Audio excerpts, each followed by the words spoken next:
Bonjour. Tout semble encore relativement calme sur le marché des cryptos, du moins en apparence. Pourtant, si on gratte un peu la surface, on s'aperçoit que c'est en train de bouillir et que ça ne va pas tarder à exploser. C'est ce que nous allons voir dans l'analyse du jour. Mais avant de commencer, n'oubliez pas de vous abonner, de mettre un petit pouce bleu et de laisser un commentaire. Alors, on a pas mal de choses à voir aujourd'hui, notamment entre guillemets l'analyse weekly et pas mal de petites choses à côté. Du coup, on va pas perdre de temps, on va se diriger directement vers la cryptomap de la semaine. Et ce qu'on peut voir, c'est que c'est relativement vert. Alors, il y a encore quelques altcoins dans le rouge, mais globalement, il y a quand même pas mal de vert. Et on a des jolis pourcentages de hausse, notamment sur Rune avec plus 49, Shiba plus 15, Appcoin avec 16%, HBAR 20%, Ton 21, PP 31, etc., etc. Donc c'est plutôt une belle semaine. Le CryptoFear, il est toujours à 50. Alors maintenant, il faudra voir dans 6 heures comment ça va évoluer. Parce que c'est toujours neutre, bien entendu, il ne se passe pas grand-chose en apparence. Mais suite notamment au signal du H-Ribbon. Alors attendez, je vais couper le son des alarmes, sinon ça va nous embêter pendant toute la vidéo. Bon, c'est bon. Suite au H-Ribbon, il y en a qui commencent un peu à s'exciter et moi j'aime pas trop ça. Également certains gros youtubeurs, mais on verra ça dans la vidéo. Le dollar, alors, le dollar, il a cassé la trendline baissière. On est venu chercher la zone de rechargement de short du dernier gros mouvement baissier, donc c'est qui démarre ici, hein, 1, 2, 3, ce mouvement baissier là. On est pile poil dans la zone de rechargement de short. Donc pour l'instant, c'est plutôt bullish. On est toujours sous la zone de rechargement de short, sous le niveau, hein, c'est le gros niveau là, hein, le gros niveau résistance, support résistance du coup. Et il ne faudrait pas que ça casse par le haut si bien entendu on veut voir un Bitcoin haussier. Donc là, c'est le bon moment pour le dollar pour rechuter et repartir vers le bas. Dans le cas contraire, malheureusement, ce sera plutôt bearish pour le Bitcoin, du moins sur le moyen long terme. Voilà. Donc ce qu'on veut voir, c'est comme ici, un rejet de la zone de rechargement de short. La Bitcoin dominance qui repart à la baisse. Donc on a cassé même la trendline avec d'ailleurs une sorte de gap. Alors on va plutôt voir en daily. Voilà. On avait la petite trendline, on avait une première partie de baisse, un petit rebond et là on a cassé. Vous voyez, on est là. Hein. On a fait un gros gap d'ailleurs. Donc attention. Je ne sais pas comment ça se passe les gaps sur la Bitcoin dominance. Je ne savais même pas qu'on pouvait avoir des gaps. Mais bref, il y a un gros gap. On a chuté vraiment très fortement. On a cassé la trendline. Donc il se passe des trucs. Et c'est ce qu'on peut également voir sur l'altcoin season. Ça fait quelques semaines que je ne vous l'ai pas montré. Rappelez-vous, la dernière fois, on était dans cette zone-là. Hein. Donc une très bonne zone théoriquement pour accumuler des altcoins, vu qu'on est au plus bas sur l'altcoin season. On est à fond dans la Bitcoin season. On est sur les niveaux qui, en général, sont plutôt des zones bottom sur les altcoins. Alors bien entendu, il ne faut pas acheter n'importe comment, tout simplement parce que même si on est bas, on peut continuer à descendre. Et c'est ce qu'on a fait d'ailleurs. On est venu vraiment très très bas. On est venu quasiment sur les plus bas. Et on attendait plutôt une petite relance. Donc notamment, on a une sorte de trendline baissière hein, qu'on a cassé ici avec potentiellement un pullback dessus et on repart à la hausse. Et deuxième confirmation, repasser, hein, parce qu'il faut bien se donner des niveaux, et ben on a le niveau des Bitcoin Season 25, repasser au-dessus de ces niveaux. Donc c'est fait, donc ça semble plutôt bon pour les altcoins. La Bitcoin dominance part à la baisse. Les altcoins sont en train de repartir à la hausse. Donc c'est plutôt bon signe, mais prudence. Prudence pourquoi? Parce que le dollar pour l'instant ne montre aucun signe de faiblesse. Alors bien sûr sur du court terme, il y a toujours possibilité que le dollar et le Bitcoin aillent dans la même direction, mais sur du moyen long terme, ce n'est jamais le cas. Donc si on voit un dollar qui continue à monter et un Bitcoin qui monte également, eh bien, cela voudra dire tout simplement qu'il y en a un des deux qui ment et il faudra s'attendre à une forte chute de l'un ou l'autre par la suite. le Bitcoin. Donc le Bitcoin, qu'est-ce qui se passe? Eh bien, le Bitcoin, il se passe finalement pas grand-chose depuis les semaines passées, hein. On est toujours, vous voyez, sur les niveaux environ des 29 000 dollars. On avait bien entendu, alors anciennement, ce petit canal qui a été cassé, puis on est venu faire un pullback, on est reparti à la baisse, on est venu chercher ce niveau de support, hein, le bas du grand rectangle orange qui se trouve là. C'est également, donc je pense que je vais carrément couper le son de mon ordi. Hop, hop là, voilà, ça sera plus rapide. Donc, c'est également au niveau Fibonacci les 0,382 par rapport à, bien entendu, toute la hausse depuis les 24 800 dollars.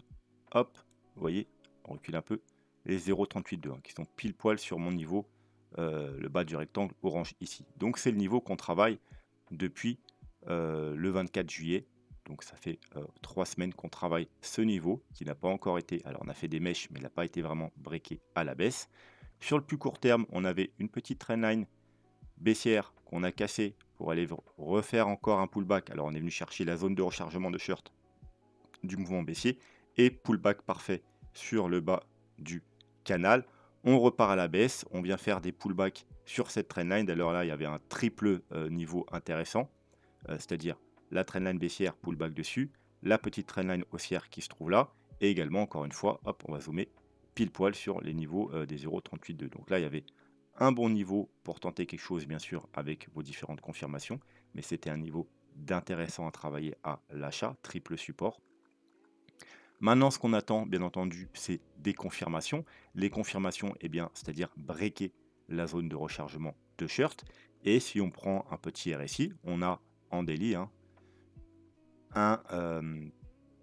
une trendline baissière qu'on a travaillé une fois, deux fois, trois fois, pratiquement quatre fois aujourd'hui. Alors, il y a une heure ou deux, lorsqu'on était à 29 600, on était pile poil dessus, donc là ça s'est rétracté bien entendu parce que ça fonctionne avec les clôtures, donc c'est en perpétuel mouvement. Donc on était en train de retester cette trendline, mais on l'a pas encore cassé. Bien entendu, pour casser cette trendline, il faudra probablement casser les 30 000 dollars, ce qui pourrait être les confirmations. Mais pour l'instant, c'est un petit rejet, tout simplement. Faut pas s'étonner, tout simplement parce qu'il y a des gens un peu qui s'excitent aujourd'hui. Il y a certains gros youtubeurs qui disent, genre Carl the Moon, etc., breakout sur le Bitcoin, machin, comme ici, hein. Voilà, ici c'était pareil, hein. Il y avait des grosses vidéos, des gros youtubeurs, et même crypto, Carl the Moon, etc., qui sortaient des grosses vidéos, je suis all-in, machin, etc., voilà, sur les résistances, et ça a rechuté. Et là, c'est un peu pareil, hein, H-Ribbon, etc. Donc, petite rechute pour l'instant. Donc ça, c'est le court terme. Ce qui nous intéresse, nous, ça va plutôt être le moyen long terme.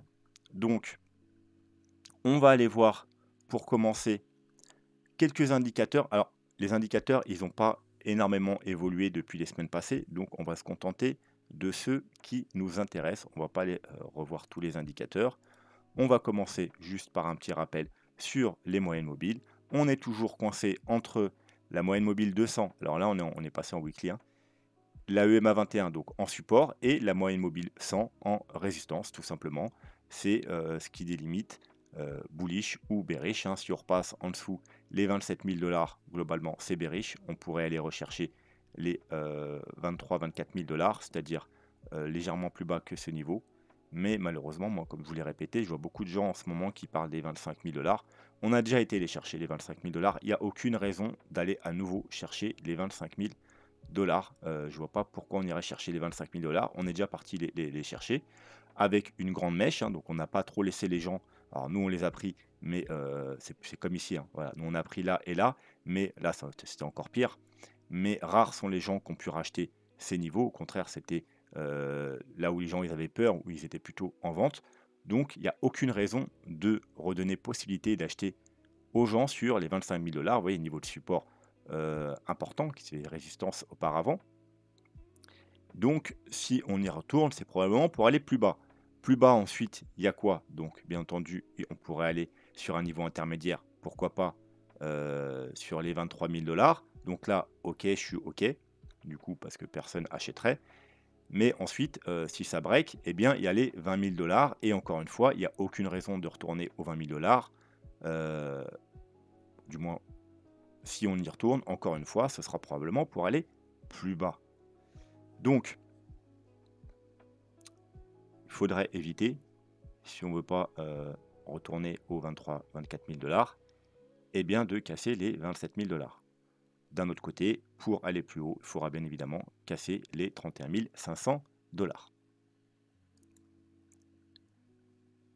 Le MACD en weekly, il ne nous sert pas à grand chose parce qu'on consolide, du coup il nous donne pas mal de petits faux signaux, vous voyez, signaux bearish, signaux bullish, signaux bearish, toujours bearish d'ailleurs, il n'est pas encore repassé bullish.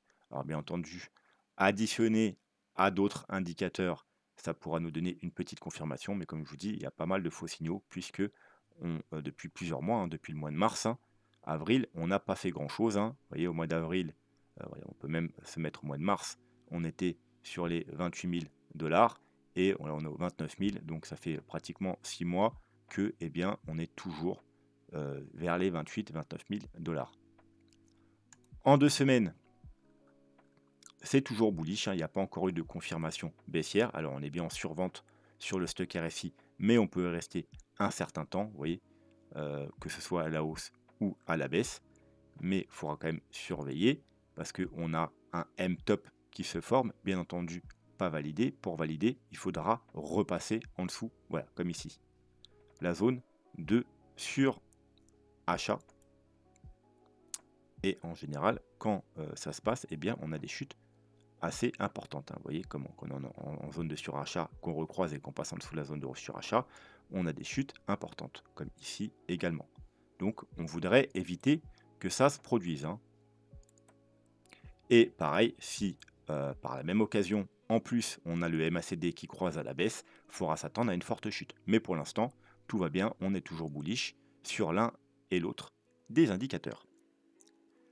Les bonnes de Bollinger.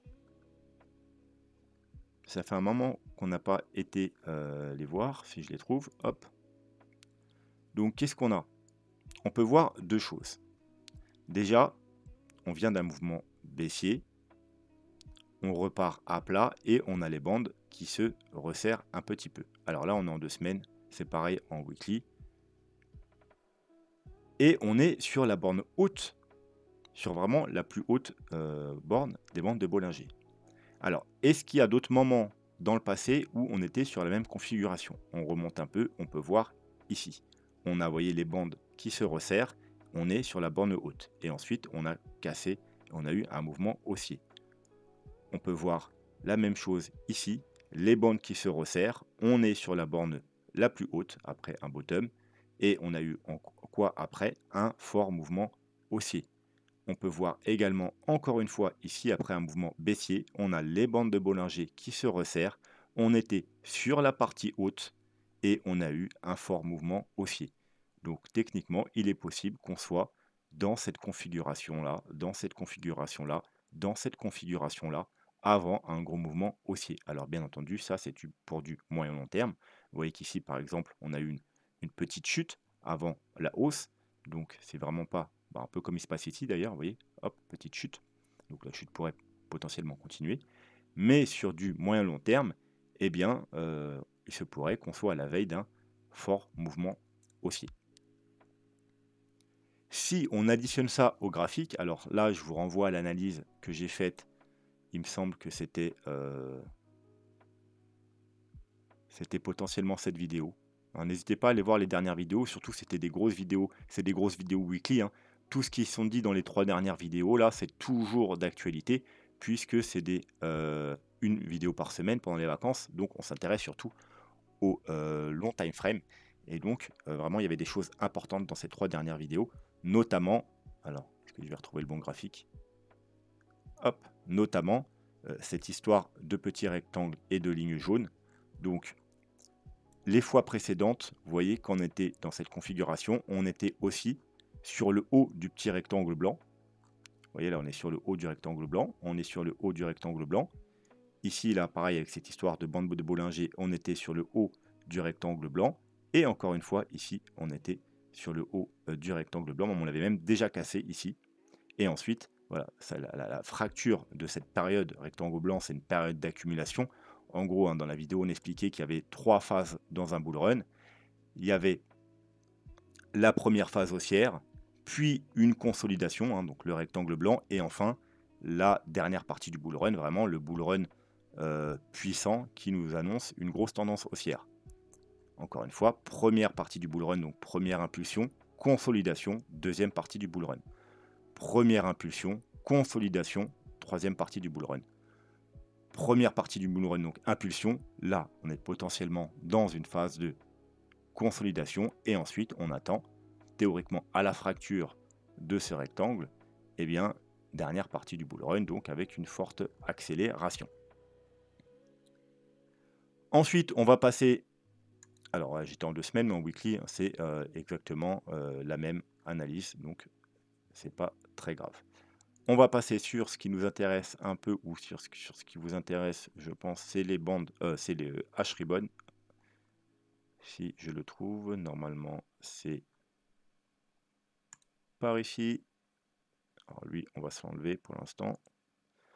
Donc, on a eu une pastille en daily, mais on l'a également eu en weekly. Hein. Sinon, ça ne nous intéresserait pas les pastilles daily. Il y a beaucoup plus de faux signaux. Nous, on veut les pastilles weekly. Donc, on avait eu la première pastille ici, qui était la première pastille la plus importante, puisque c'est la première du potentiel bull run.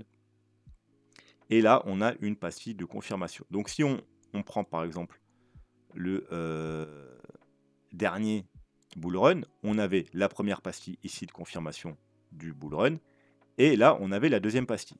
Donc, vous voyez que la deuxième pastille a eu lieu ici. Alors, on a monté un peu avant, ça ne nous a pas empêché de rechuter juste après.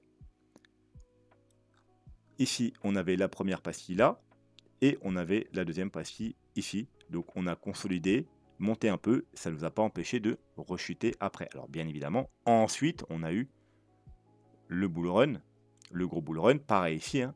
Après la chute, on a eu le gros bull run, après la troisième pastille d'ailleurs. Donc c'était un peu pareil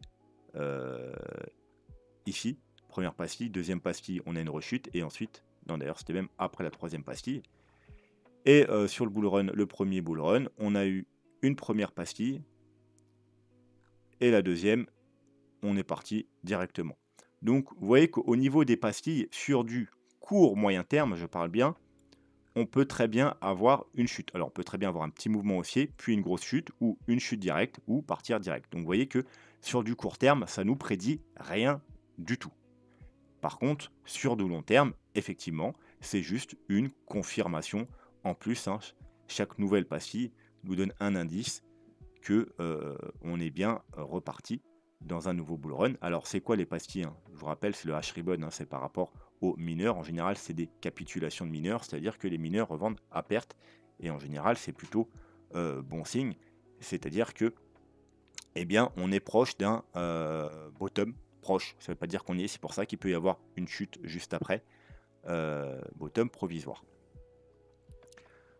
Donc, ce signal, c'est bien entendu pour des investisseurs, en aucun cas pour des traders. Hein. C'est un peu comme, si vous voulez, les Golden Cross ou les Death Cross. Ce n'est pas des signaux à court terme pour trader, mais bien entendu, c'est des signaux d'investissement. Par exemple, si vous avez une stratégie basée sur le H-ribbon, alors je conseille à personne d'avoir une stratégie basée sur un seul indicateur, mais si vous avez une stratégie basée en partie sur le H-ribbon, disons que chaque pastille, ça peut être un moment pour rajouter un petit peu à votre investissement, voilà, ou des ultimes confirmations, ou que sais-je. Mais en aucun cas, c'est des signaux pour trader. Donc ce n'est pas des signaux court terme. Nouveau signal également qu'on aurait pu traiter la semaine dernière parce qu'il était déjà apparu la semaine dernière, mais tout simplement, j'ai pas eu le temps. La vidéo c'est déjà très longue, je crois qu'elle a duré 50 minutes la vidéo de la semaine dernière. Donc j'en ai pas parlé tout simplement parce que c'est pas urgent, c'est des signaux long terme. C'est bien entendu un signal qu'on attendait depuis un moment déjà. C'est le Gaussian Channel en weekly. On va se renlever, hop, ici. Le Gaussian Channel est enfin passé dans le vert. Alors qu'est-ce que ça signifie? Je vais vous rappeler surtout pour les nouveaux. On a une petite stratégie avec le Gaussian Channel. Donc on a une chute, on passe dans le rouge. On va plutôt prendre à partir de ce graphique qui est plus propre. Voilà, donc on a un bear market, on passe dans le rouge. En général, c'est la bonne période si vous voulez faire un DCA pour accumuler. C'est la période du bottom, hein. Puis ensuite, on a des confirmations haussières.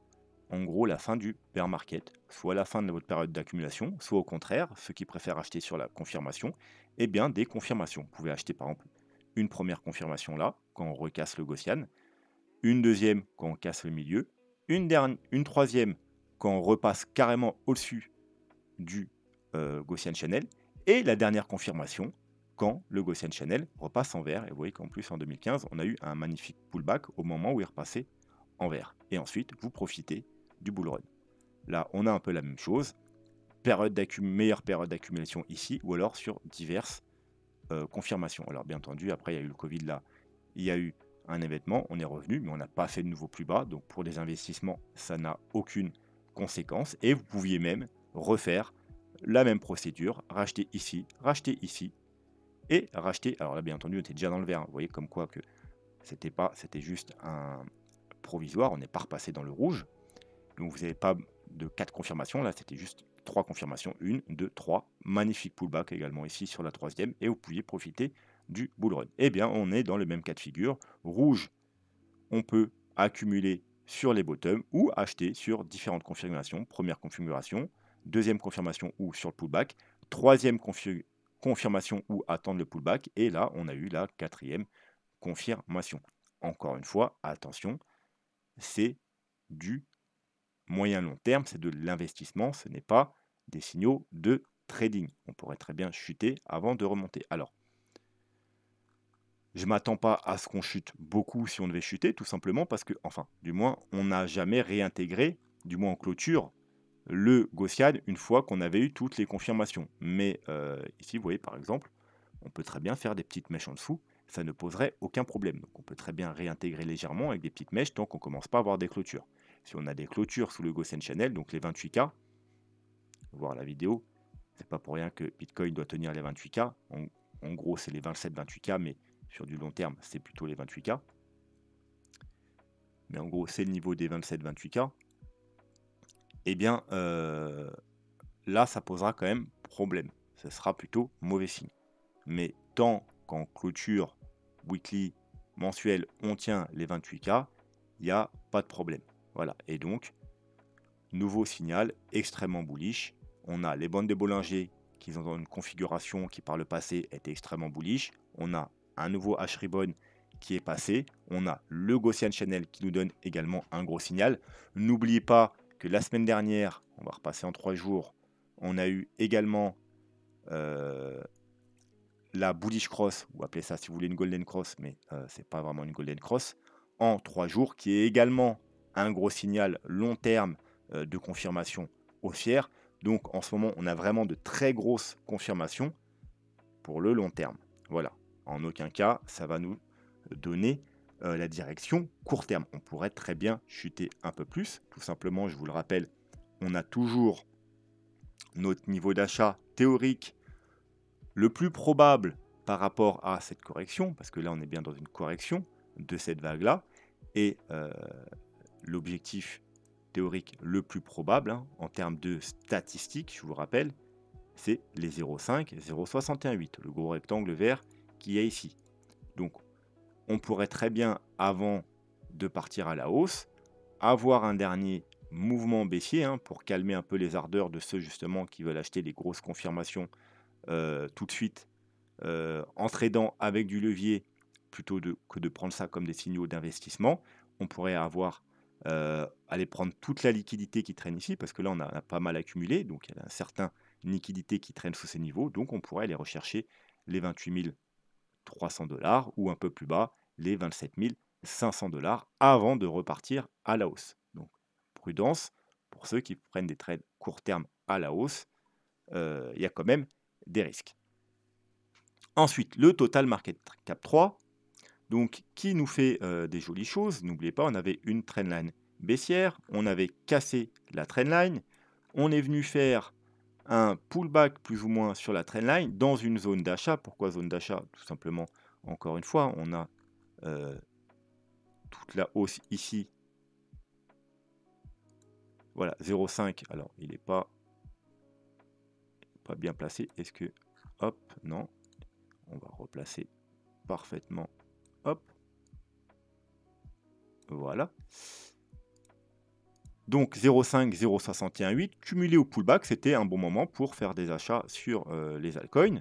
Ensuite, ou alors on peut attendre la confirmation. La confirmation, c'était le break de cette petite trendline court terme. Ce qu'on a fait, vous voyez, pareil, encore un gap, on a vraiment une grosse montée aujourd'hui même d'ailleurs sur les altcoins. Alors bien entendu, attention sur le court terme, hein. Ne vous laissez pas avoir, allez bien étudier les graphiques des altcoins qui vous intéressent. Et si c'était pour du long terme, eh bien attendez des clôtures weekly et non pas seulement des signaux 4 heures ou des signaux daily. Donc pour l'instant, à l'heure où je parle, c'est très bon signe, hein, puisqu'on a eu le break, on a eu un bon niveau et suite à ce niveau, un rebond et le break de la petite trendline court terme, hein. C'est une trendline qui a un mois, hein, donc c'est quand même intéressant.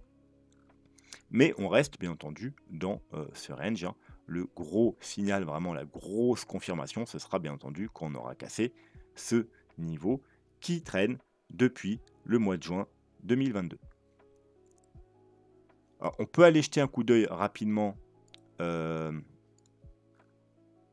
aux autres Total Market Cap 2. Alors, pareil, on a un break sur le Total Market Cap 2 de cette petite trendline baissière, mais encore une fois, il faudra casser ce gros niveau pour vraiment avoir des confirmations. On a ce niveau qui a fait support encore une fois, vous voyez, hein, ce gros niveau que je vous avais donné, il a encore une fois fait support ici, c'était pareil, un bon moment pour chercher des achats, pour ceux qui sont un peu agressifs. Mais voilà, il faudra attendre vraiment la confirmation ici pour être sûr qu'on va partir vraiment to the moon. Et Total Market Cap 1, lui, vous voyez, qui a moins retracé, puisque une grande partie, c'est du Bitcoin, hein, donc qui plutôt consolide. Et c'est pareil, on consolide en dessous un très gros niveau, hein, c'est équivalent des 31 000 $ sur le Bitcoin. Et c'est seulement la cassure de ce niveau, hein, qui nous validera d'ailleurs des structures très bullish. On a une trendline aussi haussière, donc si on devait repartir à la baisse, on pourrait revenir la tester, ou revenir même chercher un peu cette zone-là de support. Mais voilà, le gros signal, ce sera quand on aura cassé, alors on va plutôt regarder en weekly, vous voyez, cassé ce niveau, vous voyez, qui a fait résistant, alors support ici, résistance ici, résistance, résistance, résistance, résistance, petit fake out, résistance, résistance, encore une fois, résistance, voilà, de nombreuses reprises, pareil, une mèche, mais on a clôturé en dessous, donc c'est vraiment le break de ce niveau, hein, qui nous annoncera un gros mouvement haussier. Bien entendu, il faudra faire attention qu'on n'ait pas un petit fake out comme ici. Mais si on a une bougie et une bougie de confirmation, eh bien, ça pourrait être un très gros signal haussier pour l'ensemble des cryptos. L'Ethereum, parce que ça fait longtemps qu'on me demande de rejeter un coup d'œil sur l'Ethereum. Pourquoi je ne vous parle pas de l'Ethereum? Parce que c'est comme le Bitcoin, il ne se passe rien depuis le mois de mars. Vous voyez, on est sur les 1800 $. Hein. Alors là, on a eu un petit fake out. Je vous rappelle, le niveau le plus important sur l'Ethereum, enfin pour moi, c'est cette ligne jaune, hein, qui est là depuis des années, enfin des années, plus d'un an. C'est les 1942 $ exactement, qui a fait résistance ici à de nombreuses reprises, puis support ici. Ici, on l'a travaillé. Une fois qu'on l'a cassé, résistance, résistance, résistance, résistance. Ici, résistance. Là, petit fake out, un peu comme sur le Bitcoin. Et depuis, résistance, résistance, résistance, résistance, résistance, résistance. Petite mèche. Et on repart à la baisse. Voilà, donc c'est vraiment le niveau à casser en weekly, les 1905, allez, on va arrondir aux 1950 $, pour espérer avoir un gros mouvement haussier. On a une trendline baissière qu'on est en train de casser, mais vous voyez, hein, comme c'est pas vraiment une cassure franche, c'est plutôt une cassure à l'horizontale. Donc c'est pas très grave, c'est pas un signal vraiment bearish, puisque c'est une cassure plutôt, vous voyez, à l'horizontale. Forcément, quand vous allez assez longtemps à l'horizontale, et ben peu importe la trendline, hein, ou son inclinaison, vous finirez forcément par la casser. D'ailleurs, même si on peut peut-être la mettre comme ça, par exemple. Bon, elle est cassée quand même. Voilà. Bon, petite trendline baissière qui est en train de se casser, mais voilà, à l'horizontale, donc c'est pas vraiment validé. C'est pas effrayant. Au contraire, là, on forme une petite structure plutôt de bottom. Vous voyez, une sorte de épaule, tête, épaule. Hein. Je ne sais pas si vous la voyez. Épaule, tête, épaule. Bien entendu, pour valider cette petite structure haussière, il faudra casser ce fameux niveau des 1950.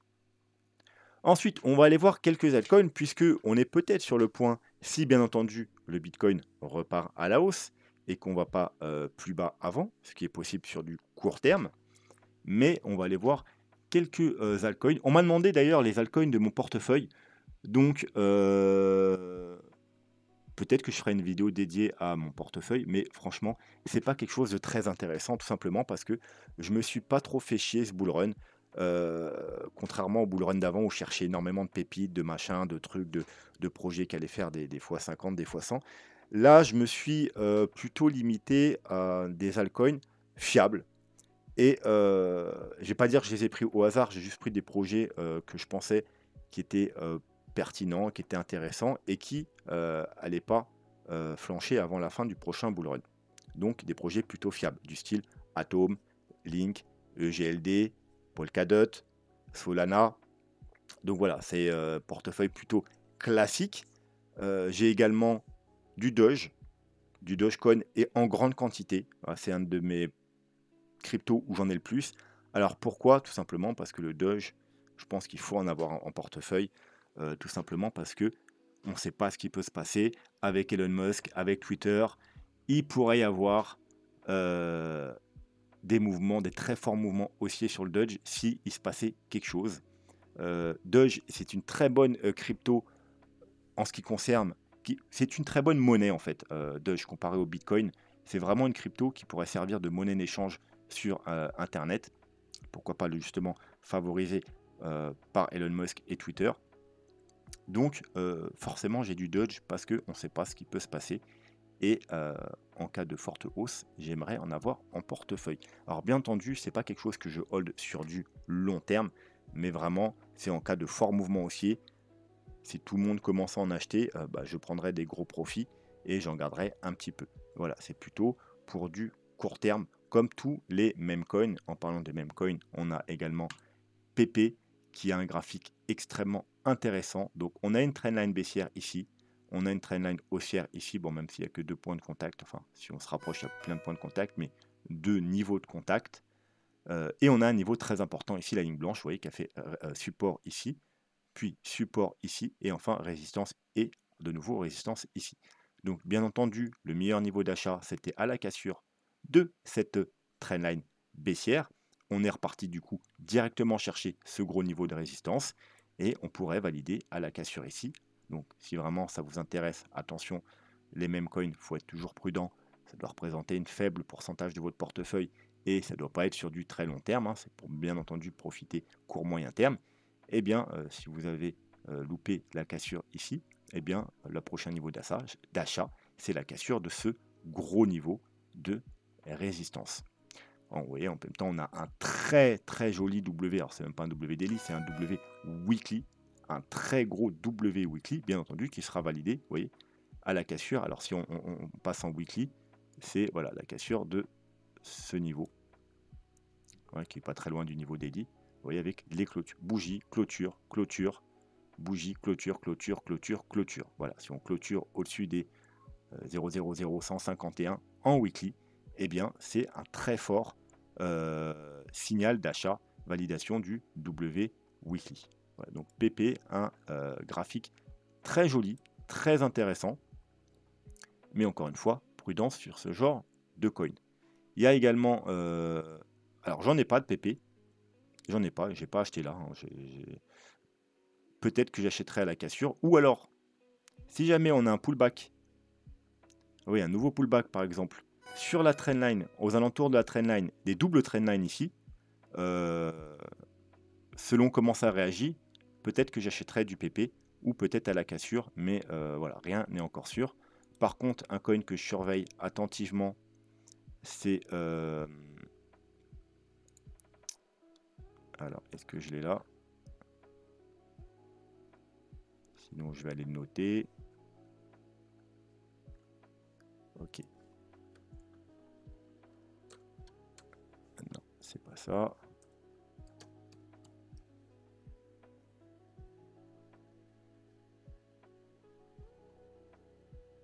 Il n'y a pas le graphique de Binance?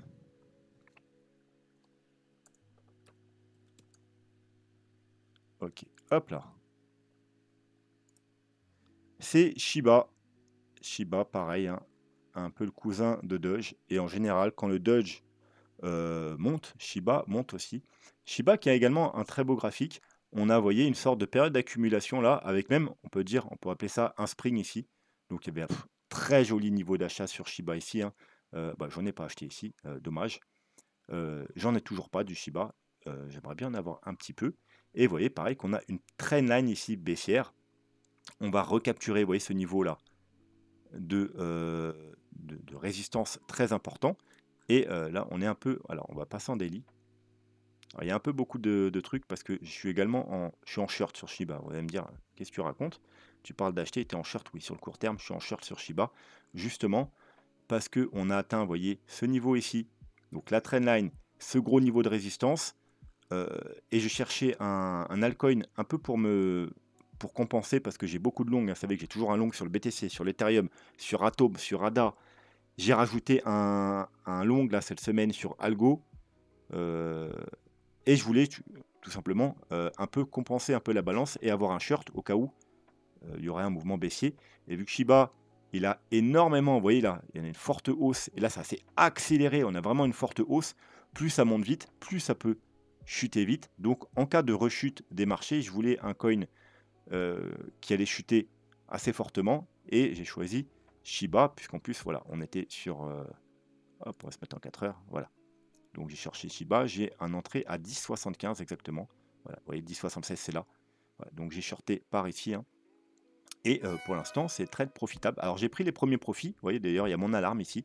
Celle qui n'arrête pas de sonner depuis tout à l'heure, puisqu'on avait déjà été ici. J'ai pris mes profits ici parce que vous voyez, c'était le gros niveau de support, hein. Donc, je me suis dit, c'est pas mal pour prendre un petit profit ici. Donc, j'ai pris mon take profit 1 ici.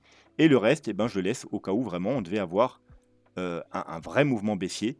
Je prendrais probablement un profit. Alors, je ne sais pas, mais j'ai pas encore déterminé mes autres take profits, puisque je le trade, je l'ai pris hier. Mais en tout cas, c'est sûr, si jamais on arrive sur cette trendline haussière, je prendrai des gros profits. Mais voilà, c'est plutôt une sorte de hedge en fait, hein, vous voyez, vu que j'ai beaucoup de longs ouverts, qui sont tous profitables actuellement. Mais j'ai aucun short, je me suis dit, un short, ça peut être pas mal. Et il me fallait un coin volatile, un coin qui avait pump beaucoup, hein. Et donc, du coup, j'ai choisi notre ami Shiba. Mais par contre, en termes de daily ou le weekly, si on a un gros retracement, notamment sur cette trendline, ou confirmation weekly, la cassure de ce niveau et cette trendline, je prendrais peut-être un peu de Shiba en portefeuille. Uniswap, j'ai également de l'Uniswap, voilà, vous voulez savoir les coins de mon portefeuille, j'ai également de l'Uniswap, tout simplement parce que pour moi, c'est un peu le leader dans ce qu'il fait, c'est-à-dire que échange décentralisé, il me semble, hein, que c'est le leader. On a une très belle période d'accumulation, un double bottom, hein. Donc j'ai pris de l'Uniswap par ici, à la cassure, vous voyez, de ce gros niveau de support. Donc je ne prends pas de risque, hein, je ne l'ai pas acheté pile sur le double bottom, j'ai attendu la cassure de ce niveau. On a cassé la trendline, pullback également. On avait une trendline court terme également. On a également cassé la trendline court terme. Petit pullback. Pour l'instant, ça reprend la hausse gentiment. Maintenant, bien entendu, la grosse confirmation, ce sera quand on cassera ce gros niveau de résistance qui nous validera en quelque sorte un gros W, hein, un énorme W weekly, peut-être même un W mensuel. Oui, exactement. Vous voyez, c'est un énorme W mensuel. Donc, gros signal d'achat si on casse les 7... allez, arrondissons aux 8 $. Voilà. Et bien entendu, pour l'instant, il ne se passe pas grand-chose. C'est un peu comme sur Link, hein, ça avait une grosse consolidation, tout simplement parce que il y a beaucoup moins de monde sur le marché des cryptos, et vu que c'est un échangeur décentralisé, eh bien, il y a beaucoup moins d'échanges. Mais quand il y a le bull run qui va revenir et que tout le monde voudra aller choper ces petits altcoins, surtout les altcoins qui ne sont pas sur les grosses plateformes, eh bien, en général, on va où? On va sur les échangeurs décentralisés, et il pourrait y avoir un nouveau engouement forcément pour ce genre de plateforme et pour les tokens qui vont avec. Alors, j'aurais pu prendre du PancakeSwap, etc., mais je préfère baser sur celui qui a le plus de chance, donc c'est Uniswap tout simplement que j'ai choisi. En plus, on est sur des niveaux très intéressants, on est très bas, hein, on est sur les bottoms encore. Donc voilà, j'ai de l'Uni et je vais en racheter encore si on break ce niveau. Doge, bah, je vous ai déjà parlé, hein, je vous ai dit que j'avais du Doge bien évidemment. Vous voyez, en plus, la dernière fois qu'on a fait ce genre de mouvement baissier, on a eu une forte hausse. Alors attention, on n'aura plus des hausses extraordinaires. Je vous rappelle que Doge, il est 7e au market cap. C'est déjà énorme pour, entre guillemets, un meme coin, même si pour moi, c'est pas vraiment un meme coin parce que je vous ai dit, il a vraiment toutes les caractéristiques pour être une très bonne monnaie d'échange. Mais il est déjà très haut placé, hein, donc il ne faut pas vous attendre à des non plus des fois 100 ou des fois 1000 hein, sur Dogecoin. Ça, il faudra aller chercher les nouveaux coins. Pareil d'ailleurs sur Shiba, hein. Alors un peu plus de potentiel, mais il est quand même dans le top 20. PP, lui, c'est différent. Je crois qu'il est en 84e position, donc il a un peu plus de marge quand même pour nous faire des trucs assez incroyables. Mais voilà, ça reste des altcoins du top 100. Si vous voulez chercher des meme coins qui vont faire des trucs extraordinaires, il faut aller plutôt chercher dans le top 200 ou 300, voire plus. Mais voilà, quand c'est dans le top 100, ça reste quand même la marge d'évolution reste quand même limitée. Alors, ça ne veut pas dire que le Doge, il ne peut pas surperformer tous ceux devant et passer 4e, voire même 3e, pourquoi pas devant Tether. Et donc, du coup, si les autres aussi, ils ont augmenté pendant ce temps-là, parce qu'il ne faut pas oublier que quand un altcoin pump, il y a ceux de devant qui pump également, donc leur market cap augmente également. Donc, ça peut faire des choses quand même assez fortes, mais voilà, le top 20 reste quand même limité en termes de croissance. Ensuite, oui, donc Doge, on a quoi on avait une trendline qu'on a cassée. Vous voyez qu'on a cassé la trendline, le mouvement violent. On est venu chercher ce niveau-là que je vous avais donné. Ensuite, on consolide sous une nouvelle trendline. Pareil là, mouvement violent, on est revenu chercher ce niveau-là. On continue à consolider sous la trendline. Et là, bah, pareil, on a breaké la trendline, mais voilà, on est en train de faire un pullback. Mais si on recasse ce niveau-là, donc le bas du triangle, c'est une sorte de triangle descendant, eh bien, potentiellement, on irait peut-être rechercher encore une fois ce niveau-là. Et si jamais on doit rechuter, pourquoi pas les prendre la liquidité qui traîne sous les bottoms. Mais sinon, hein, si le pullback fonctionne et qu'on casse ce niveau, vous voyez, c'est un niveau très important, on pourrait aller une nouvelle fois chercher ici. Et bien sûr, si on arrive à casser ce niveau, il pourrait y avoir une forte hausse sur Doge. GRT, j'ai également pris du GRT cette semaine. Tout simplement parce que on est sur des bons niveaux et on a aussi une belle configuration. On a alors j'en ai pris un peu pour en reprendre plus. J'attendrai. Alors sur du court terme, vous voyez qu'on a une petite trendline qu'on est en train d'essayer de casser, mais c'est pas ça qui m'intéresse moi. Ça c'est plutôt à la rigueur pour un trade, hein. Un trade court terme à la cassure de cette trendline. Pour l'investissement, j'attendrai la cassure de cette grosse trendline weekly. Hop, on va se mettre en weekly. Si ça veut bien. Bon, ça veut pas. Peut-être trop de graphiques ouverts en même temps. On va fermer quelques... Hop là. Peut-être soulager un petit peu. Bon, bref, c'est pas grave. C'est une grosse trendline weekly. À la cassure de cette trendline, donc en grosso modo des 11-12 centimes, eh bien, je encore rachèterai un peu de GRT. J'ai également de l'océan. Vous savez très bien que j'aime bien en général avoir les deux. Pour voir lequel a le potentiel de croissance le plus important, tout simplement parce qu'au dernier bull run, je les avais achetés au même prix et l'océan, bien entendu, avait surperformé. Donc j'ai également de l'océan dans mon portefeuille.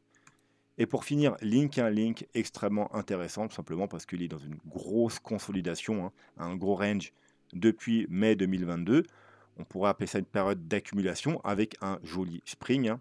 Donc voilà, ici c'était le bon moment pour prendre du Link, hein. C'est là où j'en ai acheté. J'en ai racheté à la cassure de cette trendline et j'en rachèterai encore à la cassure, bien entendu, du break de cette petite trendline baissière, donc du break des grosso modo 8 $. Mais très bonne structure d'accumulation. Alors attention, on pourrait avoir un rejet, revenir, si on devait avoir des chutes sur le marché des cryptos, revenir chercher cette trendline ou peut-être même une nouvelle fois le bas du range. D'ailleurs, ce serait un bon moment pour faire des achats. Mais en cas de break de ce niveau, il pourrait y avoir une forte hausse tout simplement parce que après une grosse consolidation, en général, il y a un mouvement violent. Voilà, on va s'arrêter là pour aujourd'hui. N'hésitez pas à me donner vos altcoins que vous voulez que j'analyse et je me ferai un plaisir de vous les analyser dans la prochaine vidéo. Soyez très prudent, pardonnez-moi, si vous tradez parce que il pourrait y avoir de la volatilité. Je m'attends à des gros mouvements dans les jours ou semaines qui viennent, mais en général, avant un gros mouvement se prépare, ça peut partir dans tous les sens. Il peut y avoir, heu, des liquidations, hein, aller chercher ceux qui sont trop pressés, ceux qui tradent avec des trop leviers, donc que ce soit à la hausse ou à la baisse. Il pourrait y avoir pas mal de volatilité avant le départ du vrai mouvement, qu'il soit baissier ou haussier. Alors, sur du moyen long terme, les indicateurs nous disent que ce mouvement sera probablement haussier, mais sur du court terme, comme on l'a vu, on pourrait très bien, tout à fait, aller chercher. Alors merde, j'ai plus le graphique, mais on va le retrouver rapidement. On pourrait très bien, avant le gros mouvement haussier qu'on attend, avoir eh bien, un mouvement baissier pour aller chercher notamment cette zone d'achat théorique statistique entre les 27 500 et les 28 300 dollars. Les 25 000 dollars, moi, c'est pas dans mes objectifs, comme je vous l'ai dit, on n'est pas censé y retourner. Si on y va, ce sera sûrement pour aller plus bas. Voilà, ce sera tout pour aujourd'hui. J'espère que la vidéo vous a plu. N'hésitez pas à vous abonner, à mettre un petit pouce bleu, laisser un commentaire pour soutenir la chaîne. Sur ce, je vous souhaite une bonne semaine. Comme d'hab, s'il se passe quelque chose, je ferai peut-être une petite vidéo rapide d'update. Sinon, je vous donne rendez-vous à la semaine prochaine. Et n'oubliez pas qu'après, ensuite, à partir de la rentrée, on reprendra les analyses quotidiennes. Voilà. Sur ce, je vous dis à bientôt. Tchuss.